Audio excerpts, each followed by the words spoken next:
Hello, it's Sarah Jane from Cards and a Cuppa.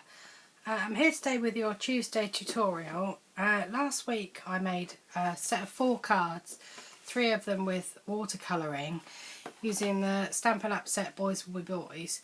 And a couple of people asked me how I did my watercolouring. They said it looked a bit difficult, so I thought I'd do a quick video showing how I do it, which is really basic but quite easy. And so here we are. So I'm going to make a couple of cards. The first thing I'm using is Stampin' Up thick Whisper White card. It has to be the thick one for this. I find the thin one tends to peel and buckle too easily for too much watercolouring.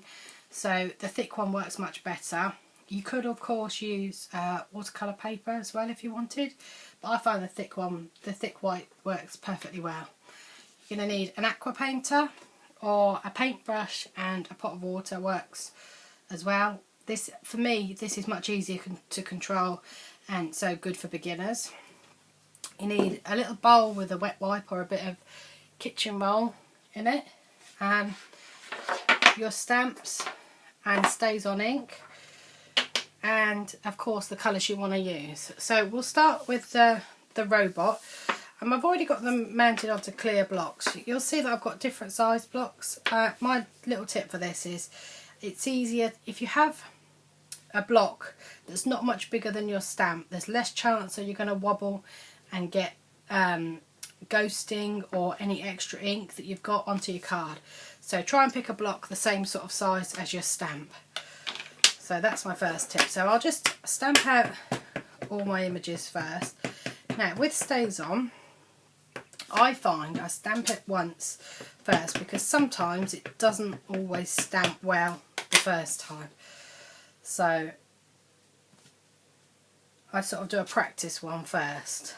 So there's the little robot. And also, especially with sentiments and stuff as well, you can make sure you've got your stamp the right way up.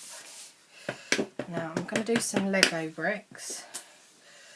I'm going to do a little pile of them in the corner here, because I don't particularly want to make the same card again as I did the other day.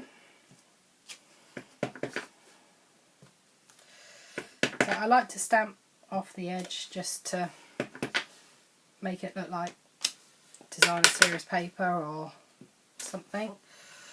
So I just think it gives a good effect. I like to clean the stays on off the stamps quite quickly. That way there's less need for stays on cleaner.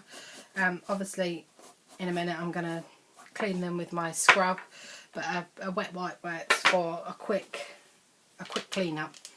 So pop the lid back on the stays on, and let's go back to the robot and colour that in, because that would have dried just a little bit more.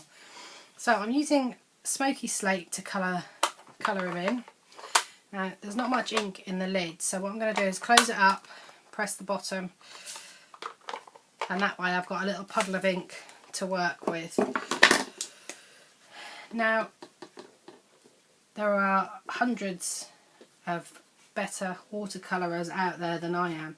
This is just my way that I do with, see that's too wet, with the aqua painter and ink pad.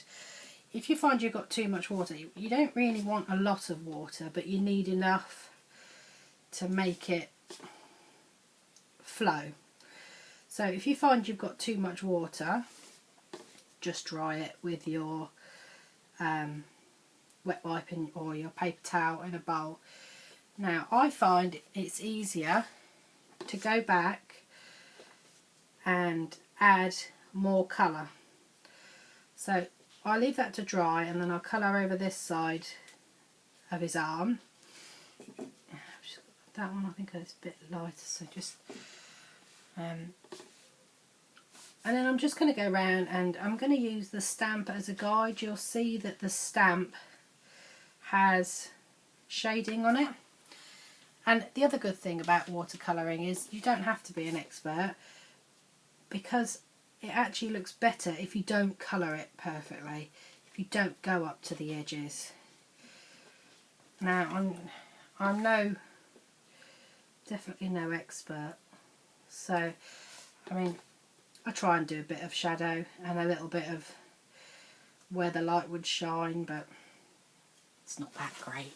But as long as you do slightly, I mean, if I'm using obviously just one colour for this robot, but as long as you do different colours for each area so they've got a contrast, then you can't really go far wrong, I don't think.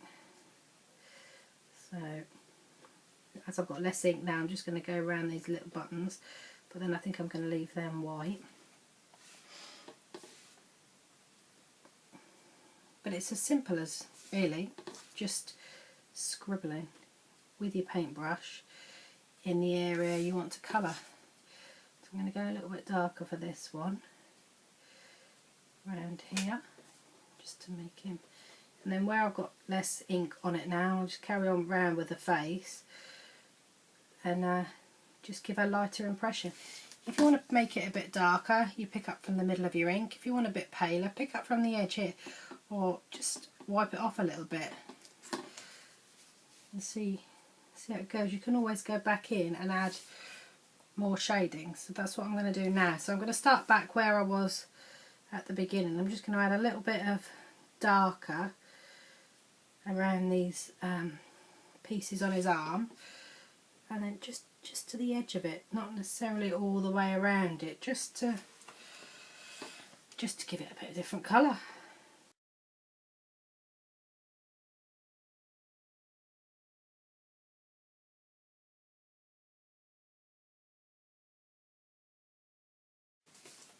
And there we have the little robot.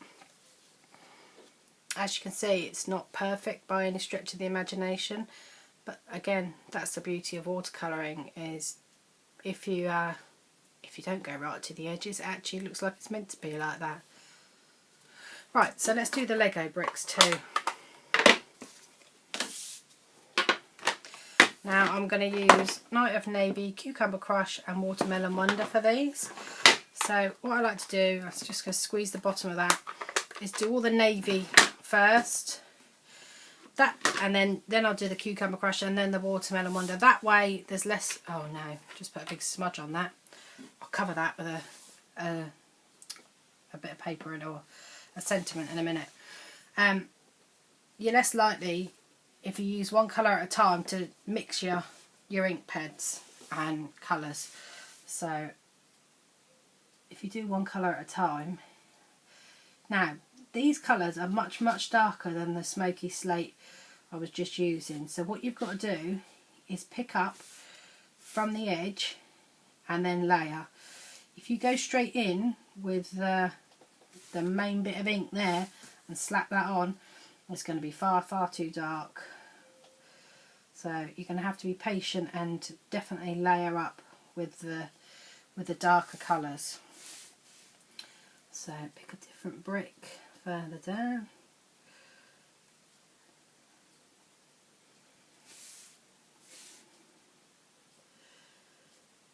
Again, I'm being quite careful not to colour it or try and colour it properly,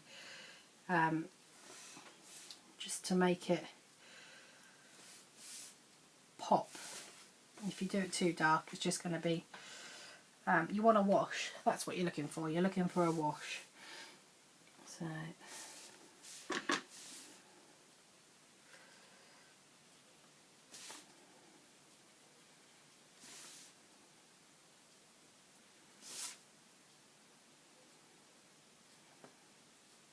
now I'm sure there are hundreds of much more technical watercolouring videos out there by much better artists than I am, but this was just to show you really that anybody can have a go at watercolouring, and you definitely don't have to be an expert to achieve reasonable results.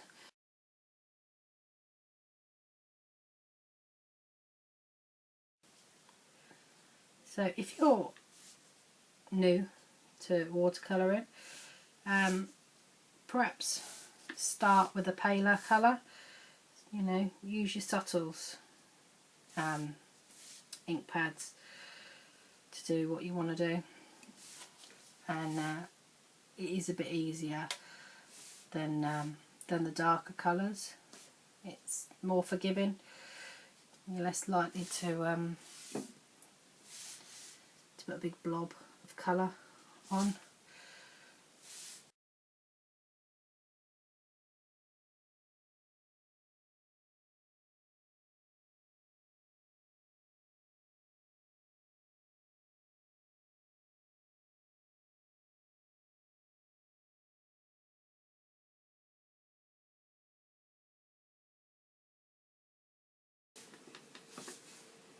So if your paintbrush gets a bit dry, give it a little squeeze and you'll see the water filling up in this bit here.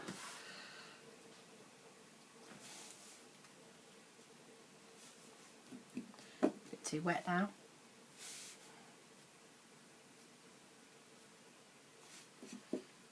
Definitely.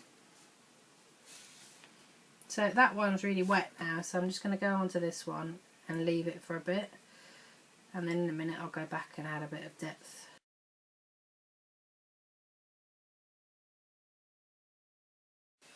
Okay, if you squeezed your paintbrush trying to show people what to do, just dry it with a paper towel or your wet wipe just to dry off some of the water.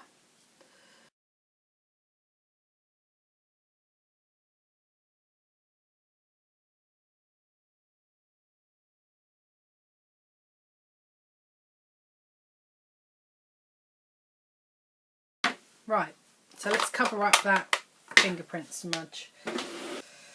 Okay, so I've got the happy birthday sentiment from the stamp set.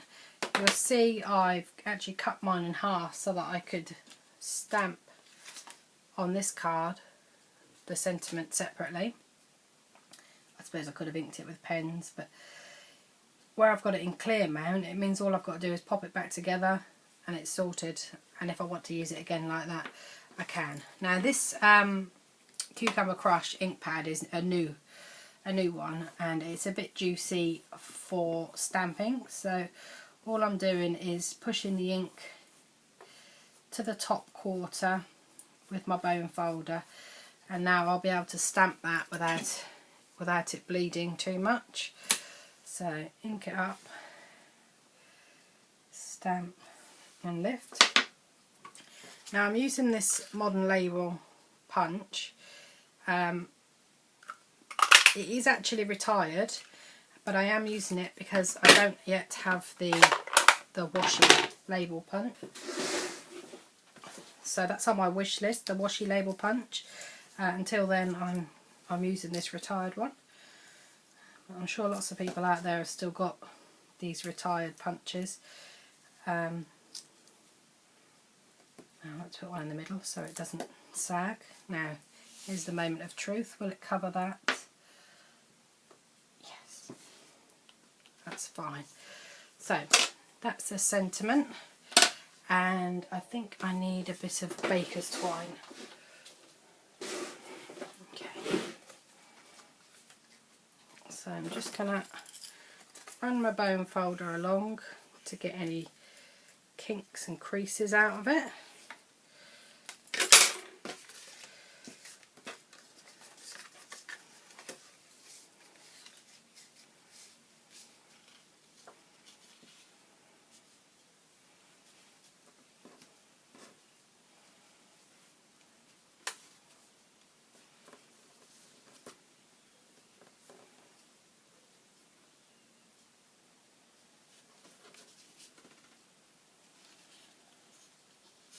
And a little bow with twine.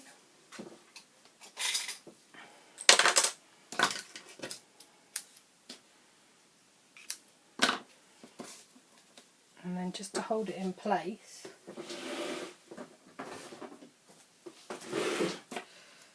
just going to use a glue dot behind the bow, just behind the knot. Now, before I finish, I just want to add, using Sahara Sand, a little bit of grounding underneath the the Lego bricks, because like I said in my earlier post, we all know that these things do not float. They sink straight to the floor, exactly underneath your feet, every time.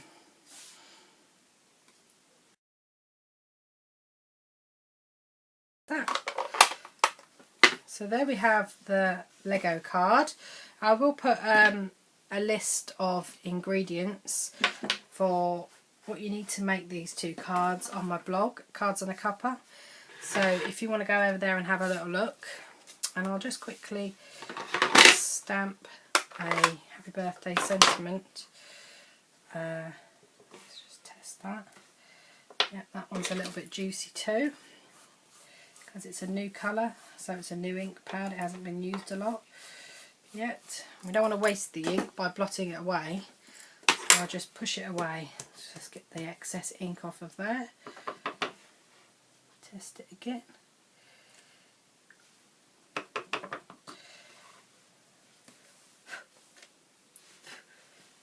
And add it.